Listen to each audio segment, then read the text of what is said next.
Buenos días, amigas, amigos. Estamos iniciando ya. El lunes 1 de febrero se inició el mes de febrero y las elecciones son el próximo domingo. Eso tiene que llevarnos a un compromiso de la ciudadanía, no solo de asistir a votar, sino de votar y escoger bien lo que se puede hacer, ¿no? 3 temas han circulado este fin de semana. Yo diría, bueno, la semana anterior y no, incluso hicimos creo que un intento de buscar a la doctora Paulina Aguirre, expresidenta ya de la Corte Nacional de Justicia, ahora que terminó ya su periodo, después de todo lo que hemos dicho de la Corte, de cómo se llegaron allá y todo eso. Vale la pena hacer un reconocimiento a la doctora Paulina Aguirre, a quien debo decir conocí en la Asamblea, lo que era el Congreso Nacional, como funcionaria en el Congreso, hizo una carrera en la Corte, ha llegado a la presidencia, y si se hace una evaluación y a personal de la doctora Paulina Aguirre, uno dice gracias doctora Aguirre por ese rol ponderado de alguien con una profesión bien asentada. Así es que queríamos saludar a la doctora Aguirre. El otro tema es el INIAF. El INIAF que ahora se reparte a pedazos y que claro, ojalá el alcalde de Mejía logre hacer algo para que primero recuperar las tierras y segundo hay algo que hacer para recuperar el INIAF. Esa es una institución que la destrozaron, que la repartieron y ahora la quieren lotizar. Así es que la lucha que puede iniciar el alcalde del Cantón Mejía es importante. Y una tercera cosa, que es este diálogo del expresidente Correa, nada menos que con el hermano del candidato. Uno dice, no sabe a cuál darle más votos negativos, ¿no? Si al hermano que se presta para, guardando silencio, decir todo lo que dice, o el otro que usa al hermano sabiéndolo para decir lo que dicen. O sea, más bajo no pueden caer, más bajo no pueden caer los dos que han usado esto para llegar adelante, pero ahí nos dice una cosa, ¿no? En esa, que ya viene y que va a pasar factura a todos aquellos que han osado, y ahí se me vino a la memoria un diálogo con un buen amigo, diría yo, a quien apreciaba muchísimo. Pero cuando me preguntó, oigan, ¿y dónde se van a esconder cuando vuelva Rafael? Le dije, bueno, si los que son los ladrones son ellos, ¿por qué nos hemos de esconder nosotros? Bueno, así están las cosas y nos visita ya aquí en el estudio. Agradecemos al periodista Fernando Villavicencio, candidato a la Asamblea Nacional por las listas 51-17. Fernando, bienvenido, buenos días. Una evaluación. Uno dice, el otro día comentaba que yo espero que el Ecuador, todos, decidan reconocer como un acto de reconocimiento así, a través del voto, la lucha y esto de qué haremos, ¿no? Hagamos una primera evaluación de la campaña. Fernando, bienvenido, buenos días. Francisco, siempre grato estar acá. Bueno, casi es mi casa, o la casa de los demócratas y del periodismo. A ver, ¿qué te puedo decir? Para mí es una experiencia inolvidable, riquísima. Nunca he estado en una condición así, de poder sentir el respaldo de la gente, o al menos el comentario de la gente después de un trabajo doloroso, también victorioso desde el periodismo de investigación. Y te comento lo más valioso, independientemente de lo que pase en las elecciones y en las urnas, es saber que hay un país y hay una sociedad que reconoce que sin periodismo de investigación los tiempos serían distintos, la realidad sería muy distinta a la que hoy vivimos, y solo eso ya te marca un hecho altamente positivo en favor de la prensa libre, del periodismo en general. Yo me siento orgulloso de haber contribuido en algo, pese a haber sufrido un poco o mucho, y mi familia y varios colegas igual, Pero ese es lo más valioso de la campaña, o sea, llegar al pueblito más chiquito. Has recorrido el país. ¿Te queda alguna todo. provincia? Sí, ¿Alguna unas no dos o alcanzada? dos o tres provincias que no he recorrido, pero casi todo el país. Yeah. Y poder tener una chalina, ¿no? Que es un término muy serrano, pero es como, el Ecuador es como una chalina de multicolor, tejida, surcida con diversidad cultural, con diferencias y con aciertos, con empatías, muy, muy rico, ya, sí, muy, muy valioso. ¿Tú crees que la gente siente, algunos han dicho que no, que el tema de la corrupción, la gente le duele, siente que es incorrecto o le han convencido tanto de aquello de que roba pero hace obra? Esa parte que si bien tú rescatas la adhesión a la libertad, a valorar también eso, esta otra que tiene convencidos a un grupo de ecuatorianos todavía casi no importándoles la corrupción. ¿Eso es así o tú sientes que la gente también reacciona, se indigna con lo otro? Bueno, hay un sector, el sector más crítico de la sociedad, más y mejor informado, para quienes la corrupción es una variable básica, un eje transversal, sin el cual no se puede uno modificar la sociedad. La lucha contra la corrupción es clave. De lo contrario, no tendría sentido la construcción de un Estado moderno, de una sociedad moderna. Y también hay el otro lado, el lado más empobrecido de la patria, las víctimas directas de la corrupción que no tienen acceso a información. Y yo no veo que ellos sean los responsables, porque ningún ciudadano reacciona, yo estoy de acuerdo con la corrupción. No, jamás vas a encontrar eso. Y eso yo les he preguntado. No, yo no estoy de acuerdo contra la corrupción. El tema es la profunda manipulación de las estructuras delictivas. Y lo más doloroso que yo he encontrado es cómo pueden existir todavía en estos tiempos políticos, me refiero a candidatos o a estructuras políticas, que utilicen a los sectores más vulnerables, que utilicen el empobrecimiento, la carencia del pan, la carencia casi de todo, para transformar la política en una acción de humillación.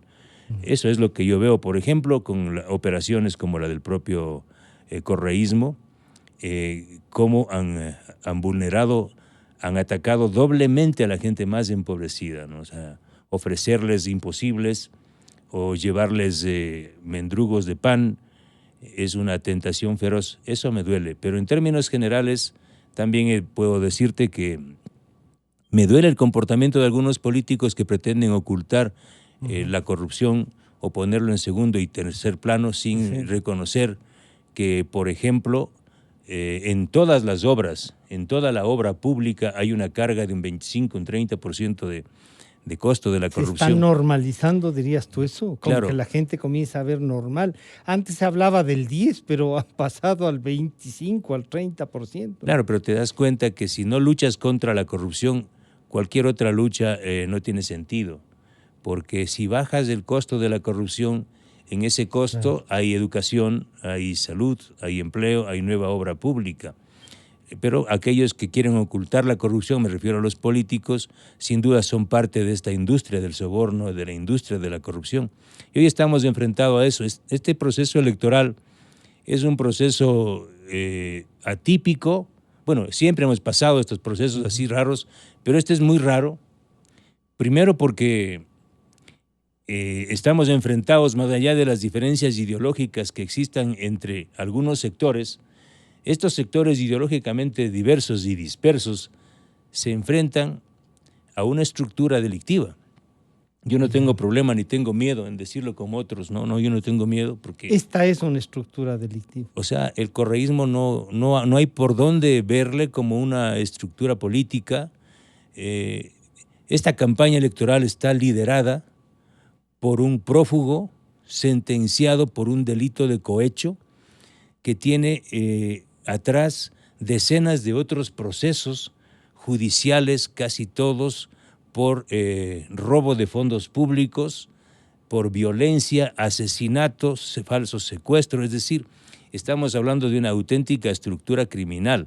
El caso Arroz Verde puso en una gran pantalla ante los ojos de los ecuatorianos cómo opera una estructura delictiva. O sea, Rafael Correa no solo actuaba liderando un Estado corrupto, sino actuaba con códigos mafiosos. Esto lo confirmó la propia Fiscalía cuando exhibió los códigos que utilizaba para comunicarse a UNO, SP, RC, RCD. Es decir, si hay una sociedad que no se ha conmovido, que no se duele ante esta brutalidad que hemos vivido, eso también refleja la operación criminal de estos componentes políticos. ¿No? Y al anunciar esto con desparpajo incluso, o sea, ya estamos ganando, ya en la primera vuelta los vamos a barrer y ya volvemos y los jueces van a tener que rectificar, que van a cambiar las sentencias, un poco eso amenazan, y la otra, ¿no? Y todos aquellos ahora sí ya no les vamos a permitir, porque el presidente dice que el expresidente, como tú dices, sentenciado, ahora reo y fugitivo, dice que ahora no va a perdonar a nadie, que este regreso es y claro, y alguna gente dice, ¿y ahora? Mira, ese discurso triunfalista de ganar en primera vuelta es una expresión de su debilidad. Yeah. No digo de que están en el piso. Sí. Mira, reconstruyamos lo que pasó exactamente en estos tiempos hace 4 años, el año 2017. Exactamente, si me das unos minutos. Mira, Correa lideraba la campaña, pero Correa estaba como presidente. Hoy está como sentenciado, prófugo y convertido en un cartón que se pasea por las calles del Ecuador, en un cartón. En 2017, Correa levantó la consigna de una sola vuelta. Vamos a ganar en una sola vuelta. Pero para entonces tenía toda la infraestructura mafiosa de arroz verde, es decir, los sobornos al granel, la plata. Es decir, los millones de dólares en coimas y sobornos. Segundo, tenía todos los aparatos del Estado, la Secretaría de Inteligencia, la Policía, tenía las Fuerzas Armadas, tenía los medios de comunicación controlados por ellos, tenía el Consejo Nacional Electoral con su gente, la Fiscalía con su asesor. Es decir, tenía controlado todo y tenía la plata en todos los bolsillos y en todas las gavetas. Y pese a ello, no pudo ganar. Y esto es muy interesante. ¿Quién anuncia que por 0,5, que por medio punto no ganan en primera vuelta? Ni siquiera es el Consejo Nacional Electoral, es el propio Rafael Correa Delgado. Es decir, pese a haber hecho fraude en la primera vuelta, como se sabe en Manabí, no pudieron ganar en primera vuelta, ¿sí? Y a una oposición dividida. Ahora estamos 4 años después, estamos con un gobierno, ¿sí?, que lastimosamente se ha convertido en el jefe de campaña del correísmo. O sea, creo que Moreno jugó un papel nefasto. ¿Sí? Toda la inacción, la corrupción, la impunidad, las acciones torpes de este gobierno, como la última del ministro de Salud, lo que han hecho es servir de campaña para el correísmo. Muchos de ellos están 14 años. Claro, y son parte de eso. Entonces, mira, yo tengo claro que el mismo discurso se reedita ahora, ¿no? Correa dice, vamos a ganar en primera vuelta, es más, está en una abierta provocación conspiradora diciendo que si ganan en primera vuelta, Moreno debe ser desplazado del poder el día 8 de febrero, lo cual es terrible y confirma que realmente están desesperados. Mira, yo conozco que ellos en realidad saben que hay segunda vuelta y que en segunda vuelta van a perder. La desesperación es más por la pérdida que otra cosa. Fernando, ellos se van a alzar con un bloque significativo en el Parlamento, que es lo que siempre han buscado. Bueno, con eso han jugado. Ahora mismo la división les ayudó, ¿no? Y con eso van a presionar a los jueces, van a hacer mayoría, a provocar mayorías en la Asamblea. Pero bueno, ahí estaré yo, ahí estaré yo firme. Y entonces ahí entra, la lucha va a ser más fuerte, porque además ya no solo está la responsabilidad periodística, sino esta responsabilidad del voto y de la adhesión de los ecuatorianos, Fernando. ¿Qué plantear al inicio de la asamblea? O sea, si yo voy el domingo y voto por la 51-17, ¿qué debo esperar por la representación de Fernando el primer día en la asamblea? Bueno, mi independencia, primero debo decirles a los amigos de Quito, de Pichincha y del país que oyen esta prestigiosa radio, yo jamás dejaré el periodismo de investigación. Yeah. El periodismo de investigación Con es compromiso, un cuchillo milagroso. Yeah. Sí, es el cuchillo milagroso que permite abrir estas realidades ocultas, ¿sí? Destrozar al poder, partirle al poder y revelar la verdad que está oculta. Eso es lo que hemos hecho. Entonces, si tú mixturas este periodismo valiente, ¿no? Este cuchillo misterioso, exquisito, con el poder del Parlamento. Hasta el día de hoy yo no conozco, bueno, yo recuerdo, por ejemplo, a un gran parlamentario que luego se hizo presidente, que ideológicamente un poco está al otro lado de mí, León Febres Cordero. Yeah. Sí. Esto te demuestra investigador, bueno, con él se inició pero claro, la comisión que ahora se llama Comisión de Fiscalización, aunque ha sido de archivo, pero se llama así. Claro. Otro gran legislador, Diego Delgado. En este país han existido pocos legisladores valientes que han hecho del Parlamento una tribuna de lucha en contra de la corrupción y además de profunda transformación que le han dado el poder al Parlamento. El Parlamento es la institución más poderosa de una sociedad. Entonces, yo reivindico eso. ¿Sí? Sí. Por eso yo les digo, y desde aquí les agradezco a miles, a decenas de miles de ciudadanos que independientemente de que van a votar por una candidatura presidencial, quieren un parlamento valiente o parlamentarios valientes que impidan el saqueo, que continúe este saqueo de la patria y que impidan que siga la impunidad. Entonces, yo les puedo garantizar un poco que todo lo que he hecho en mi vida me conduce, me conmina a ser mucho mejor y con un poco de poder. Yo quiero agradecer porque eso es lo que está pasando. Mira, en Esmeraldas, por ejemplo, hasta existe en Esmeraldas un comité de perjudicados del correísmo. Lo que es rarísimo. Lo que es rarísimo. No es raro, no. Digamos, lo raro es que se hayan organizado así, pero perjudicados entonces, deberíamos estar afiliados casi todos. Sí, para mí fue muy grato recibir, por ejemplo, en un foro amplísimo en Esmeraldas, el apoyo, y claro, ellos no están apoyando mi candidatura presidencial, que es la de César Montúfar, ellos apoyan a Guillermo Lasso. Yeah. Pero entonces yo no puedo decirles, vea, no, yo digo, por Dios, muchas gracias. Esto es en paquete, no. Muchas, no, es que así tiene que... La democracia es que esa es la democracia rica y este país es así. Y entonces, que mira, podamos... En Esmeraldas hay un gran apoyo para Fernando Villavicencio y también van a votar por otros candidatos. O mira, déjame enviarles a los chimboracenses, a mi provincia. Sí, que además nos escuchan permanentemente. Claro, es mi provincia, muy querida. Y claro, para mí fue enloquecedormente bonito. Yeah. Que el movimiento indígena de Chimborazo, liderado por el movimiento indígena de Guamote, ¿sí?, me haya invitado a 4.000 metros de altura, casi a 4.000 metros de altura, a un evento en el que compartimos libros, literatura, periodismo. Yo les entregué mi libro de Arroz Verde y ellos estaban encantados porque tenían las cifras en sus manos de cómo y por qué no había internet ahí, de por qué no había agua potable, de por qué no había alfabeto en ese pueblo.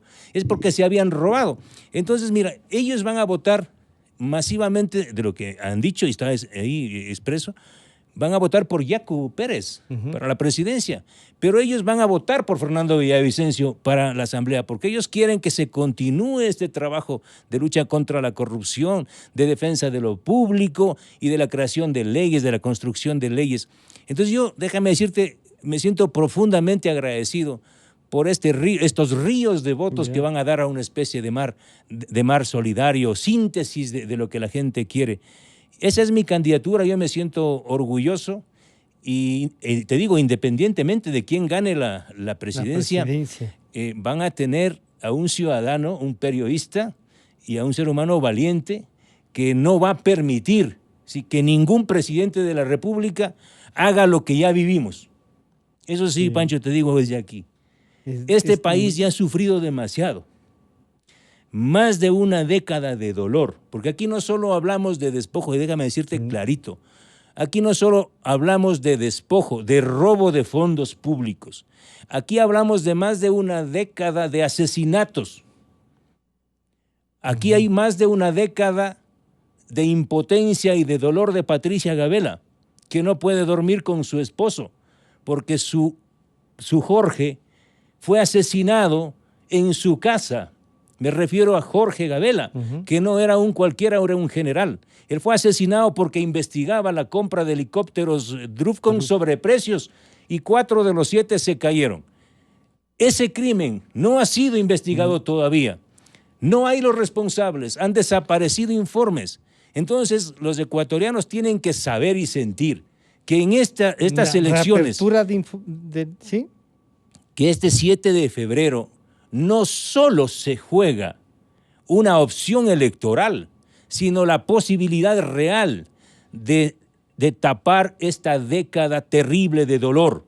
No solo de Jorge Gabela, estoy hablando de decenas de ciudadanos que fueron asesinados y perseguidos. El Ecuador no puede tener más, ni un minuto más de la violencia que ya vivimos, y lo hablo desde mi propia casa. Sí, mis hijos no están dispuestos a vivir nuevamente el terror que vivieron. Y los hijos de José Tendetza, un líder indígena shuar, asesinado porque no quería que entren los chinos a su tierra, tampoco quieren que vuelva a esa década de terror. La familia de Quinto Pazmiño, independientemente de lo que haya sido, no quiere que vuelva a esa década de terror, de persecución y violencia. La familia de Wellington Alcíbar, un abogado manabita, que le advirtió que la justicia estaba tomada por el cartel de Sinaloa, tampoco quieren. Es decir, aquí estamos hablando, o la familia de Froilán Jiménez, de un policía que por cuidar las espaldas al presidente de la República ya no está con nosotros y es más de una década de silencio, no hay justicia. Y de los 10 de Luluncoto y de Alexandra de Romo, que busca a su hijo desesperado porque desapareció en el Correato. Es decir, aquí no estamos hablando, Francisco, y a los que me escuchan, de que yo solamente o nosotros nos oponemos a la lucha contra la corrupción o al despojo. No, aquí queremos un país en paz. Queremos un país en paz para construir economía, levantar esta economía que esté en llamas. Fernando, ¿por qué entonces los sectores más progresistas a veces sucumben a esta propuesta de dictadura y no se la juegan por la democracia? No creen en la democracia, creen en el partido único, creen en esas estructuras. Y claro, no se ven reflejados en Venezuela, Nicaragua o la vieja Cuba, de esa que nos ha hecho añorar a muchos un cambio, ¿no? Pero que cuando ya escarbamos decimos, no, esto no ha sido. Pues. Pero déjame decirte, ¿qué pasa con eso? ¿Cómo se escribe ahora la palabra progresismo?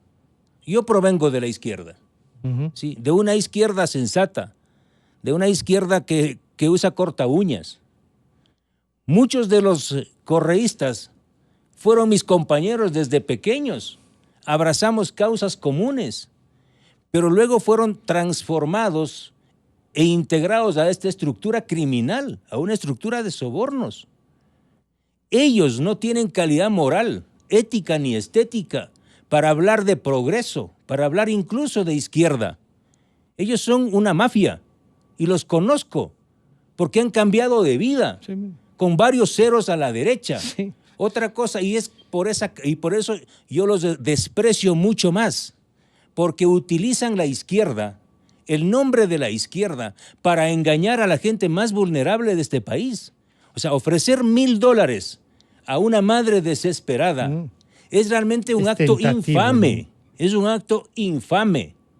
O sea, ofrecer una prueba de COVID, sí, para una persona necesitada, a cambio de un voto, es una infamia. Y si eso utilizan con el cliché de progresismo, son unos doblemente delincuentes. Yo los conozco, ¿sí? Sé de dónde vienen y sé el daño y lo peligroso que son. Por eso te digo, este no es un tema ideológico. No pasa por lo ideológico. Este es un tema de la gente que quiere la paz. El totalitarismo sirve para esto. Exactamente. ¿Sí? el totalitarismo de la izquierda y de la derecha. De cualquier totalitarismo. Este país necesita un ambiente de paz y tranquilidad para poder, ni siquiera yo digo recuperar la economía, construir una economía. Claro, estamos en intentar llamas. salir, sí, O sea, intentar salir. por favor. En las provincias, cuando hablan de la economía y eso, y esta cosa que es rara a veces, el 92% de los ecuatorianos adhiere a la dolarización. Dice, oiga, no me la topen. Y claro, cuando uno ve las cifras, dice, mal o bien, por lo menos los que tienen trabajo, o este trabajo, digamos, que tiene toda la estructura, para no llamar como llamaban los del el trabajo pleno, como se dice. La gente quiere defender esto, pero esto tiene también unas condiciones. Incluso te podrían decir, las propias investigaciones pueden llevar a golpear eso o no. Tú dices, no, hemos demostrado que con la investigación, con la lucha, no es que se frene el desarrollo, se frene el robo. Claro, mira, a mí me pasó algo muy, muy bonito en Monte Sinaí. Uh-huh. Bueno, llegamos ahí y claro, no sé si como no calculamos muy bien, pero llegamos y a una cuadra estaba la central de Andrés Arauz, la central de la delincuencia organizada.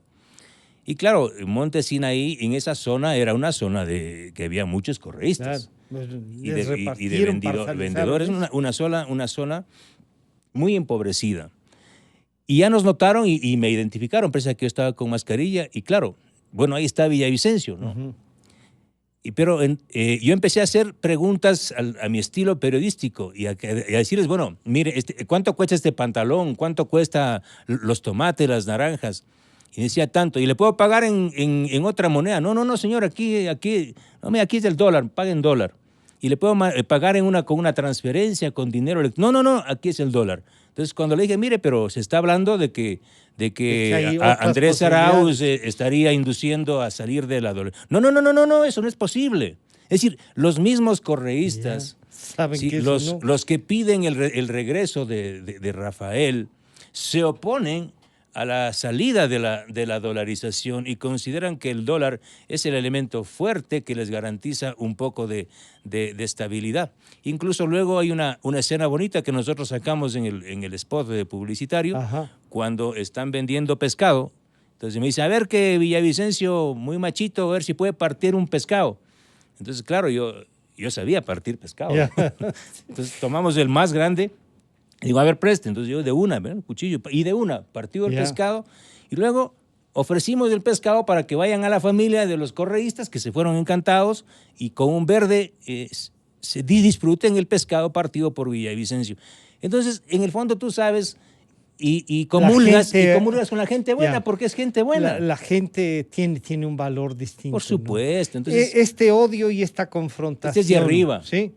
Nos la sembraron ahí y hay que a trabajar para sacarlo.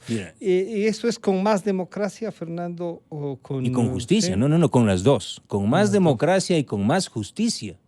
Sin duda, si el gobierno de Moreno hubiese permitido una mayor acción o no hubiese permitido que parte de la estructura delictiva siga en el Estado, la situación sería distinta. Es más, si la justicia de este país y los organismos de control hubiesen avanzado en la dirección correcta para recuperar el dinero robado y acelerar otros procesos de lucha contra la corrupción y el crimen organizado, la situación sería muy distinta.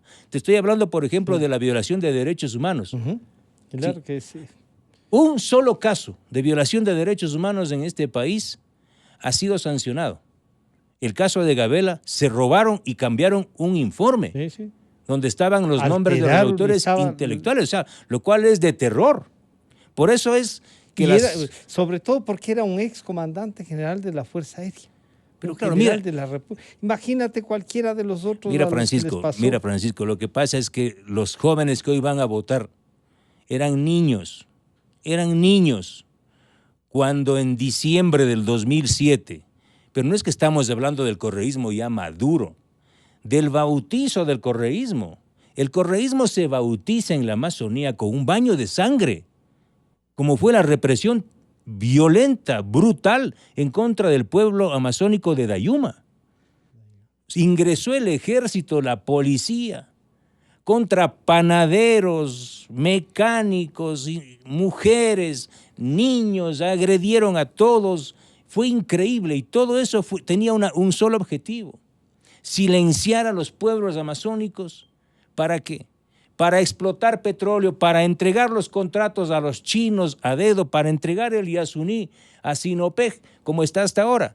Es decir, el correísmo siempre actuó desde el comienzo con su estilo violento y de terror. Por eso yo les digo desde aquí, los que no han sufrido, son tan indolentes, porque hay una frase de Bertolt Brecht, sí, hoy vinieron por mí, mañana irán por ti.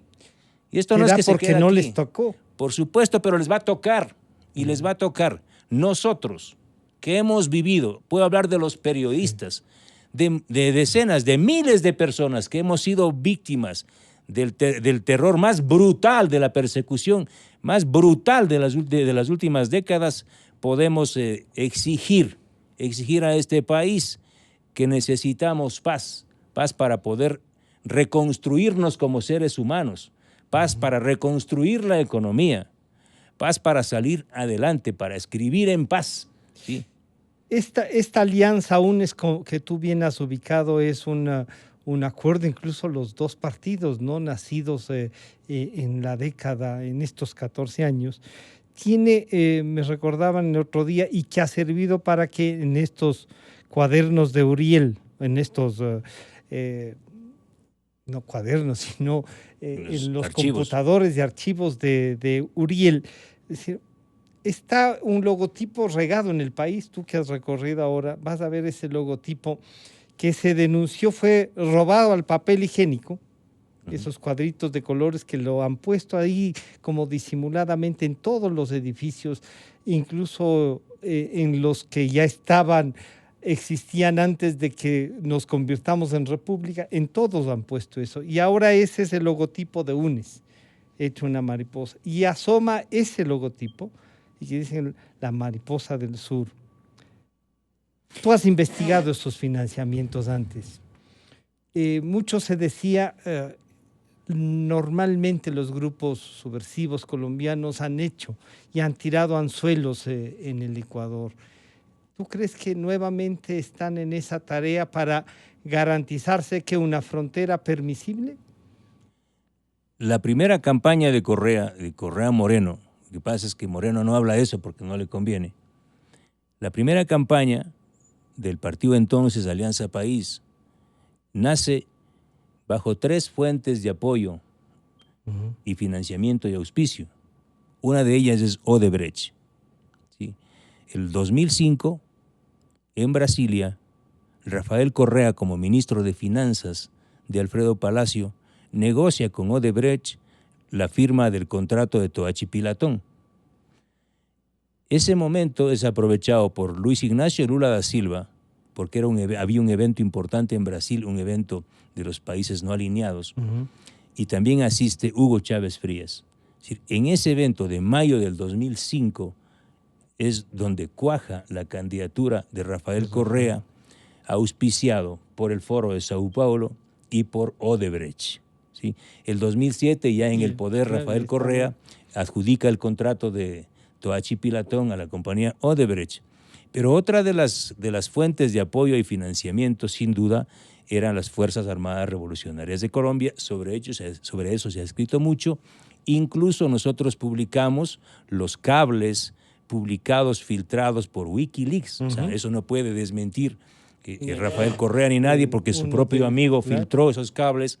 Y en esos cables está toda la información del apoyo económico de las Fuerzas Armadas Revolucionarias de Colombia a la primera campaña presidencial de Rafael Correa y Lenín Moreno. Es decir, ahí ya tienes 2 fuentes, del Foro de Sao Paulo, Odebrecht, que es la compañía más corrupta quizá del mundo, y las Fuerzas Armadas Revolucionarias de Colombia. Ahí están todos los detalles, gran parte del país conoce los detalles, cómo entregaron, quiénes entregaron el dinero, etcétera, etcétera. Y también la tercera fuente de auspicio y apoyo era Hugo Chávez, el chavismo venezolano. Ahora se reedita este proceso con la filtración de estos documentos que lo hace la prestigiosa revista Semana. Es decir, no pueden acusar de que es un correo electrónico o de que es un fanpage por ahí. No. Es una de las más prestigiadas revistas de América, la revista Semana, que filtra documentos de la Fiscalía del Estado. Que recupera la Fiscalía y Claro. que dice aquí están Claro. y los publican. Y algo que falta es decir, en el ataque a Angostura, sí, se recuperan los computadores de Raúl Reyes y ahí se confirma la información de los aportes, que incluso hay un video del Mono Jojoy donde confirma los aportes Que dice a cuánto la y con campaña quién. de Da Rafael nombre, Correa. sí, sí. Ahora, las Fuerzas Armadas Revolucionarias de Colombia entraron en un proceso de reincorporación a la vida normal, a la vida política. Eso ha sido muy doloroso, cuestionado, pero sí han avanzado. Y el frente guerrillero, o narcoguerrillero, que estaba pendiente de insertarse en ese proceso, era el Ejército de Liberación Nacional. Y aquí viene un asunto importante que no podemos olvidar.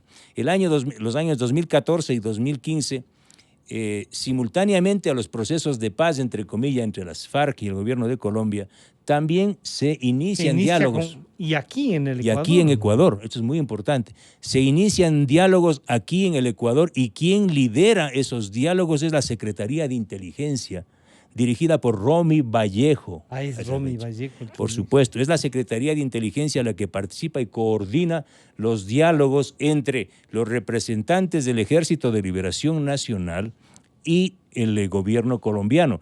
Pero el gobierno de Ecuador sigue eso de cerca y acompaña ese proceso con la Secretaría Nacional de Inteligencia. ¿Y también la Cancillería o no? De las por investigaciones. Sí, pero no tenían por ahí supuesto. un encargado que llegó a Ricardo ser... Patiño estuvo en ese proceso, incluso se filtró información en esa coyuntura de que varios miembros del Ejército de Liberación Nacional se habrían hospedado en la Universidad de Yachay, en la provincia de Imbabura.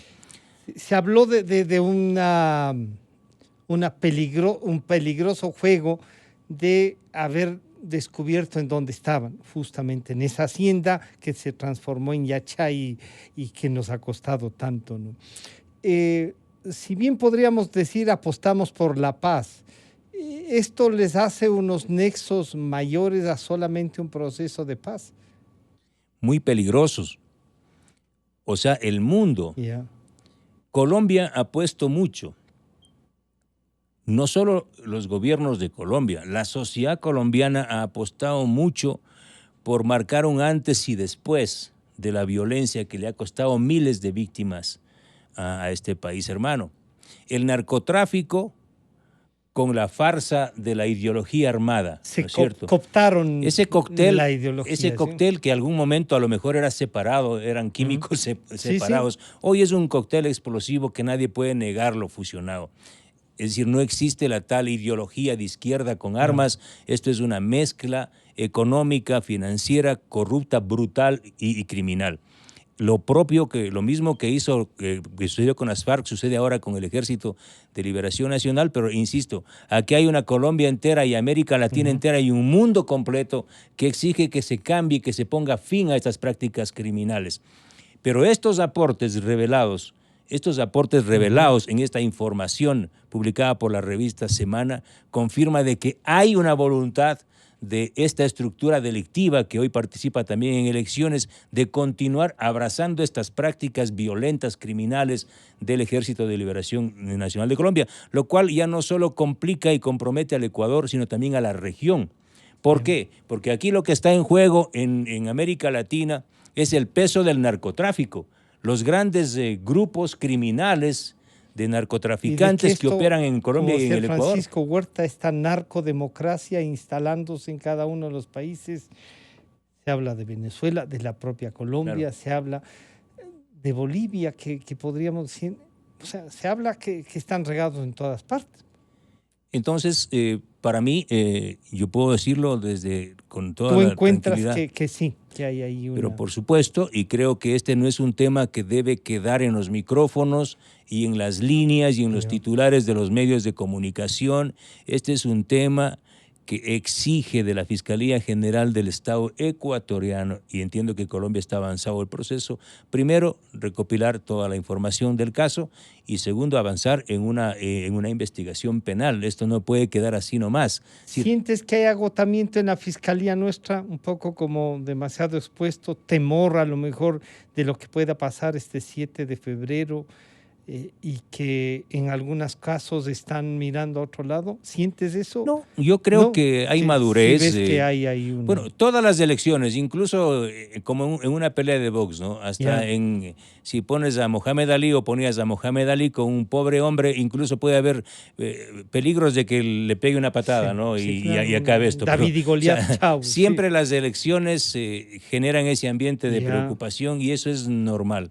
Pero hay, lo que yo siento es desde la sangre, desde la memoria, una necesidad y una voluntad de la gente de no volver a las épocas más terribles, violentas de despojo, ¿sí? Yo creo que está el escenario claro, todas las cifras que hemos revisado, incluso las más radicales de los correístas, apuntan a que exista una segunda vuelta. Hay un discurso desesperado del prófugo que quiere caotizar el ambiente, pero yo creo que esto está claro. Vamos a una segunda vuelta y en la segunda vuelta es donde se va a medir el país que queremos, ¿no? Y por eso es muy importante lo que va a pasar. Por eso yo insisto, lo que vaya a pasar este 7 de febrero es trascendental. El país va a elegir un parlamento.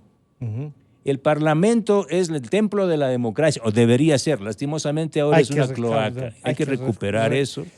Rescatar casi. A lo mejor mucho más importante que elegir presidente de la República es elegir un buen Parlamento. Es un buen Parlamento. Yo quiero desde estos micrófonos agradecer a miles, decenas de miles de ciudadanos, de ciudadanas de esta patria, porque sé que van a votar por mí. Gracias a todos y todas las que van a votar por otros candidatos presidenciales y que han decidido votar por mí. Yo no tengo posibilidad alguna de defraudarles. He demostrado casi con mi vida, con mi libertad, la libertad de mi familia, la seguridad de mi familia, de mis colegas periodistas. Y no hemos fallado, no hemos fallado. Nosotros siempre hemos dicho la verdad. Fernando, ¿dónde vas a estar esta semana? Y votas aquí en Quito, ¿no? Yo voto en Quito, voto en el centro, ¿sí? Y estaré aquí. ¿Toda la semana ya aquí? ¿Ya no hay más recorrido? Sí, voy a estar aquí, más bien he estado fuera de la ciudad de Quito todo el tiempo. Voy a estar aquí visitando las zonas del norte de Quito, donde no me están pidiendo, y voy a estar con mi familia y esperanzado. En lo que pueda venir. Muy esperanzado. Fernando, gracias por acompañarnos, éxitos en lo que pueda pasar el 7. Bueno, la 51-17 o 17-51 mejor o para... 17-50. Sí. Por el puesto donde va la 17-51. Cuando tú abras la papeleta, abres la papeleta y el ojo humano siempre se pone en el centro. Entonces, vaya hacia el centro. Exactamente, ahí en el centro. Pero milimétricamente en el centro, ahí vas a ver mi foto, ese soy yo, ya no puedo mejorar. Esto es lo que hay. Y una sola rayita, por si acaso. No dos. Ya no hay cómo hacer una ninguna. Sola rayita al ladito de mi cara, que es la única que tengo. Ya no hay como tú dices, no hay cómo mejorar. Y Dios les pague. Muchas gracias por Fernando, ponerme muchas en el gracias Parlamento. Por acompañarnos, por conversar. Claro, y la gente que vaya a votar. O sea, mira, yo te quiero contar esto. Mi papá ya tiene más de 80 años, pero él quiere ir a votar. Entonces, vamos a llevarle a votar con todas las medidas de bioseguridad. ¿Le convenciste que vote por la 1751? No, yo no le convencí. Él está dispuesto a salir. Él quiere ir. Me parece. O sea, mi papá sabe porque él vivió. O sea, claro. La gente que vivió una década de terror y saqueo sabe que no es posible volver a eso, que hay que dar un salto hacia adelante y los mayores, los adultos mayores, están convenciendo a sus nietos. Mejor dicho, les están diciendo a sus nietos que esto no puede volver a pasar, porque ellos eran muy chiquitos cuando allanaban las casas, cuando mataban gente, cuando perseguían estudiantes y periodistas, y que así no se construye democracia. Fernando, muchísimas gracias por acompañarnos. Gracias a Ha ti. estado aquí con nosotros Fernando Villavicencio, candidato a la Asamblea Nacional por las listas 1751, como él dice, en la mitad. Suerte, Fernando. Gracias. Enseguida Buen día. volvemos.